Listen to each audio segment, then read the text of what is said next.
Assalomu alaykum. Biz Loviya ekin maydonidamiz. Ushbu loyiha 2025-yilda Xalq banki hamkorligida Samarqand viloyati Payariq tumani Xo'ja Ismoil mahallasining 10-23 sonli konturida amalga oshirilmoqda. Bu yerda loviya ekilgan. Maydon hajmi 10 gektarni tashkil etadi. Bu yerdagi ekinlar zamonaviy usullar bilan parvarishlanmoqda. Agrotexnika ishlari amalga oshirilmoqda. Hozirgi kunda ekinlar yetishi bo'lgan, deyarli hosil yig'ishtirib olishga tayyor bo'lmoqda. Ekin yetishtirish 90 kun davom etadi. Yetishtirish jarayonida sug'orildi, tabiiy va mineral o'g'itlar bilan oziqlantirildi.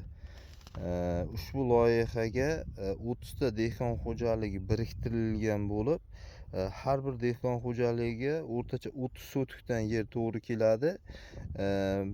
Loyihani samarali amalga oshirish uchun Chelak tomorqa xizmati maslahat cheklangan jamiyat biriktirilgan.